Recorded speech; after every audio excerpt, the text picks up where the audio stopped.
O Grande Conflito, capítulo 38. O Último Convite Divino. Vi descer do céu outro anjo que tinha grande poder, e a terra foi iluminada com a sua glória. E clamou fortemente com grande voz, dizendo: Caiu, caiu a grande Babilônia, e se tornou morada de demônios, e coito de todo espírito imundo, e coito de toda ave imunda e aborrecível. E ouvi outra voz do céu que dizia: Sai dela, povo meu, para que não sejas participante dos seus pecados e para que não incorras nas suas pragas. Apocalipse 18, versos 1, 2 e 4. Esta passagem indica um tempo em que o anúncio da queda de Babilônia, conforme foi feito pelo segundo anjo do capítulo 14 do Apocalipse, verso 8, deve repetir-se com a menção adicional das corrupções que têm estado a se introduzir nas várias organizações que constituem Babilônia, desde que esta mensagem foi pela primeira vez proclamada no verão de 1844. Descreve-se aqui uma terrível condição do mundo religioso. A cada rejeição da verdade, o espírito do povo se tornará mais entenebrecido, mais obstinado o coração, até que fique entrincheirado em audaciosa incredulidade. Em desafio às advertências que Deus deu, continuarão a calcar a pés um dos preceitos do Decálogo, até que sejam levados a perseguir os que o têm como sagrado. Cristo é desprezado com o desdém que se lança à sua palavra e a seu povo. Sendo os ensinos do Espiritismo aceitos pelas igrejas, removem-se as restrições impostas ao coração carnal e o professar religião se tornará um manto para ocultar a mais vil iniquidade. A crença nas manifestações espiritualistas abre a porta aos espíritos enganadores e doutrinas de demônios, e assim a influência dos anjos maus será sentida nas igrejas. A respeito de Babilônia, no tempo referido nesta profecia, declara-se: Os seus pecados se acumularam até ao céu, e Deus se lembrou das iniquidades dela. Apocalipse 18, 5. Encheu a medida de sua culpa, e a destruição está a ponto de cair sobre ela. Mas Deus ainda tem um povo em Babilônia, e antes de sobrevirem seus juízos, esses fiéis devem ser chamados a sair, para que não sejam participantes dos seus pecados e não incorram nas suas pragas. Esta a razão de ser o movimento simbolizado pelo anjo descendo do céu, iluminando a terra com sua glória e clamando fortemente com grande voz, anunciando os pecados de Babilônia. Em relação com a sua mensagem, ouve-se a chamada: Sai dela, povo meu! Estes anúncios, unindo-se à mensagem do terceiro anjo, constituem a advertência final a ser dada aos habitantes da terra. Terrível é a crise para a qual caminha o mundo. Os poderes da terra, unindo-se para combater os mandamentos de Deus, decretarão que todos, pequenos e grandes, ricos e pobres, livres e servos, se conformem aos costumes da igreja pela observância do falso sábado. Apocalipse 13, 16. Todos os que se recusarem a conformar-se serão castigados pelas leis civis e declarar-se-á finalmente serem merecedores de morte. Por outro lado, a lei de Deus que ordena o dia de descanso do Criador exige obediência e ameaça com a ira divina todos os que transgredirem os seus preceitos. Esclarecido assim o assunto, quem quer que pise a lei de Deus para obedecer a uma ordenância humana, recebe o sinal da besta. Aceita o sinal de submissão ao poder a que prefere obedecer em vez de Deus. A advertência do céu é: se alguém adorar a besta e a sua imagem, e receber o sinal na sua testa ou na sua mão, também o tal beberá do vinho da ira de Deus, que se deitou, não misturado, no cálice da sua ira. Apocalipse capítulo 14, versos 9 e 10. Mas ninguém deverá sofrer a ira de Deus antes que a verdade se lhe tenha apresentado ao espírito e consciência e haja sido rejeitada. Há muitos que nunca tiveram oportunidade de ouvir as verdades especiais para este tempo. A obrigatoriedade do quarto mandamento nunca lhes foi apresentada em sua verdadeira luz. Aquele que lê todos os corações e prova todos os intuitos, não deixará que pessoa alguma que deseje o conhecimento da verdade seja enganada quanto ao desfecho da controvérsia. O decreto não será imposto ao povo cegamente. Cada qual receberá esclarecimento bastante para fazer inteligentemente a sua decisão. O sábado será a pedra de toque da lealdade, pois é o ponto da verdade especialmente controvertido. Quando sobrevier aos homens a prova final, traçar-se-á a linha divisória entre os que servem a Deus e os que não o servem. Ao passo que a observância do sábado espúrio em conformidade com a lei do Estado, contrária ao quarto mandamento, será uma declaração de fidelidade ao poder que se acha em oposição a Deus, é a guarda do verdadeiro sábado, em obediência à lei divina, uma prova de lealdade para com o Criador. Ao passo que uma classe, aceitando o sinal de submissão aos poderes terrestres, recebe o sinal da besta, a outra, preferindo o sinal da obediência à autoridade divina, recebe o selo de Deus. Até aqui, os que apresentavam as verdades da mensagem do terceiro anjo foram muitas vezes considerados como simples alarmistas. Suas predições de que a intolerância religiosa alcançaria predomínio nos Estados Unidos, de que a Igreja e o Estado se uniriam para perseguir os que guardam os mandamentos de Deus, foram declaradas sem fundamento e absurdas. Afirmou-se confiantemente que esse país jamais se poderia tornar outro que não o que tem sido, defensor da liberdade religiosa. Mas, ao ser a questão da obrigatoriedade da observância do domingo amplamente agitada, vê-se aproximar o fato há tanto tempo duvidado e descrido, e a terceira mensagem produzirá um efeito que antes não seria possível produzir. Em todas as gerações, Deus tem enviado seus servos para repreender o pecado, tanto no mundo como na igreja. Mas o povo deseja que se lhes falem coisas agradáveis, e a verdade clara e pura não é aceita. Muitos reformadores, ao iniciarem seu trabalho, decidiram-se a exercer grande prudência ao atacar os pecados da igreja e da nação. Esperavam, pelo exemplo de uma vida cristã pura, fazer voltar o povo às doutrinas da Bíblia. Mas o Espírito de Deus veio sobre eles, assim como viera sobre Elias, impelindo-o a repreender os pecados de um rei ímpio e de um povo apóstata. Não podiam conter-se de pregar as claras asserções da Escritura Sagrada, doutrinas que tinham sido relutantes em apresentar. Sentiam-se forçados a declarar zelosamente a verdade e o perigo que ameaçava as almas. As palavras que o Senhor lhes dava, eles as falavam sem temer as consequências, e o povo era constrangido a ouvir a advertência. Assim será proclamada a mensagem do terceiro anjo.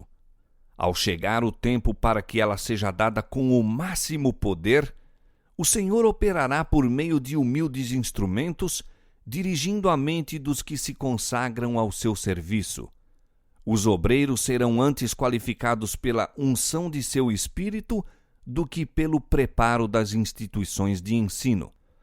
Homens de fé e oração serão constrangidos a sair com zelo santo, declarando as palavras que Deus lhes dá. Os pecados de Babilônia serão patenteados. Os terríveis resultados da imposição das observâncias da Igreja pela autoridade civil, as incursões do espiritismo, os furtivos mais rápidos progressos do poder papal, tudo será desmascarado. Por meio destes solenes avisos, o povo será comovido. Milhares de milhares que nunca ouviram palavras como essas, escutá-las-ão.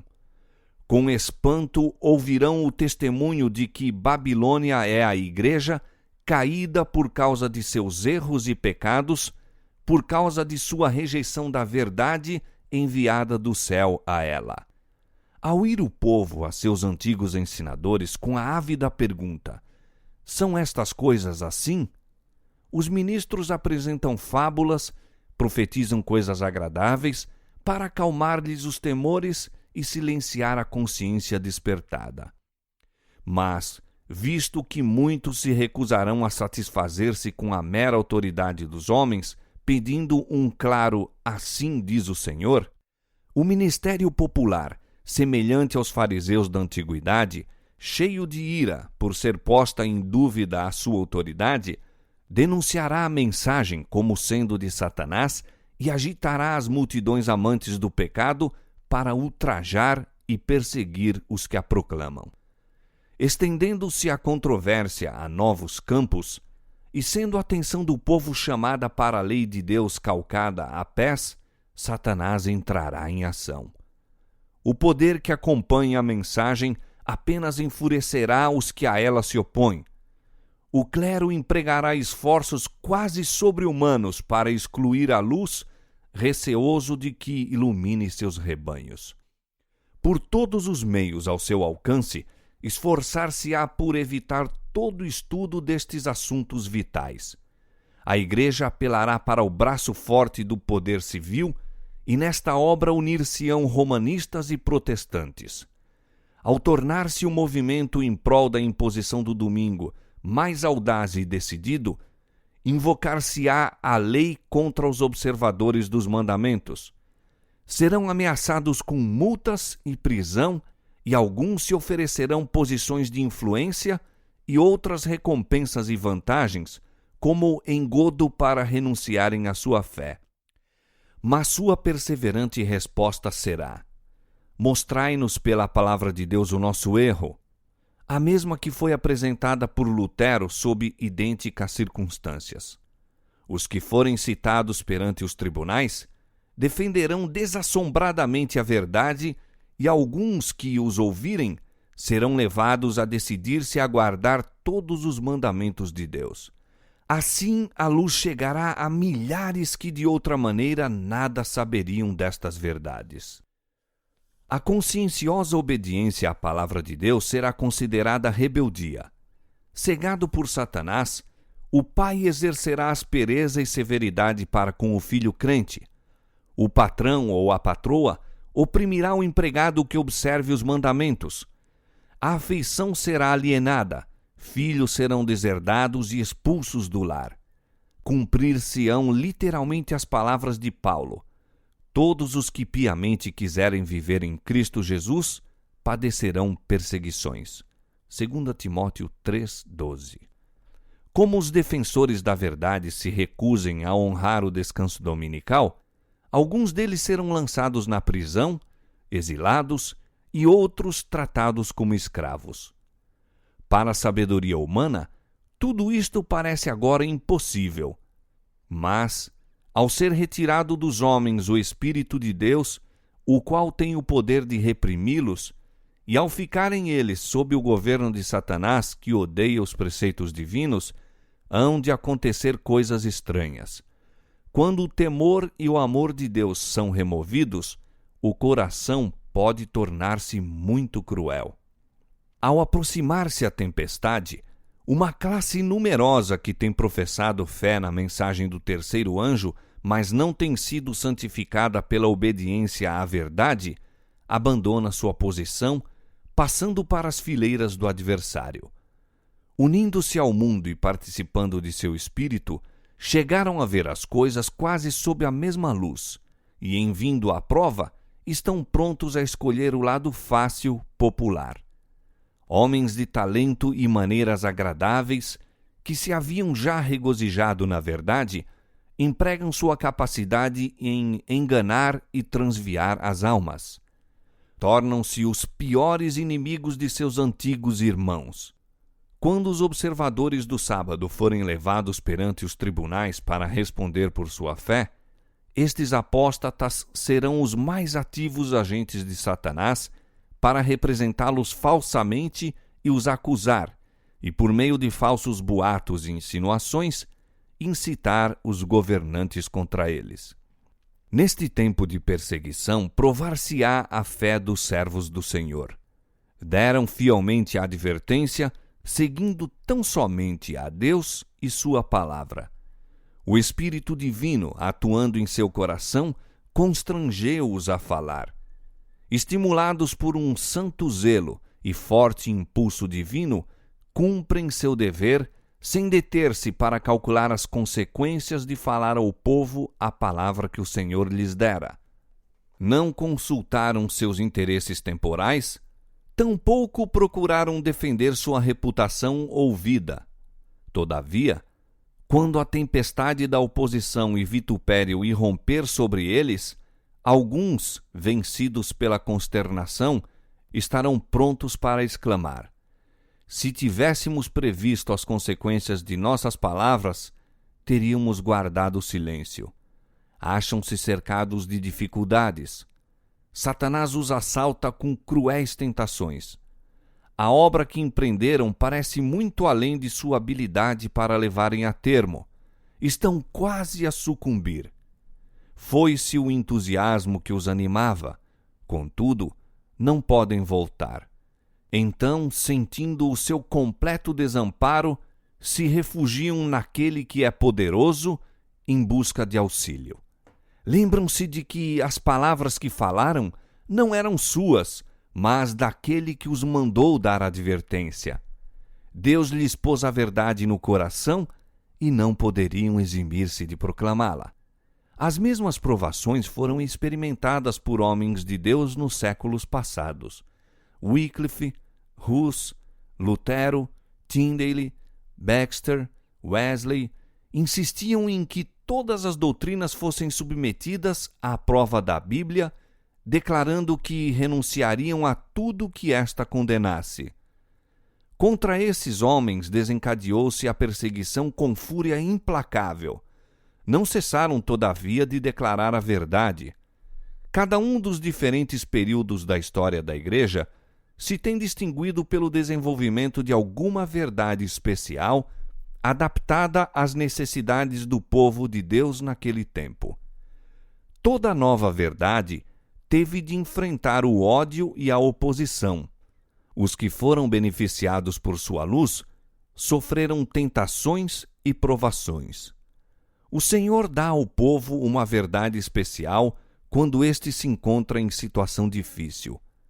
Quem ousa recusar-se a publicá-la? Ele ordena a seus servos que apresentem o último convite de misericórdia ao mundo. Eles não podem permanecer silenciosos a não ser com perigo de sua alma. Os embaixadores de Cristo nada têm que ver com as consequências. Devem cumprir seu dever e deixar os resultados com Deus. Assumindo a oposição caráter mais violento, os servos de Deus de novo ficam perplexos, pois lhe parece que eles motivaram a crise. Mas a consciência e a palavra de Deus lhes asseguram que sua conduta é correta, e conquanto continuem as provações, são fortalecidos para suportá-las.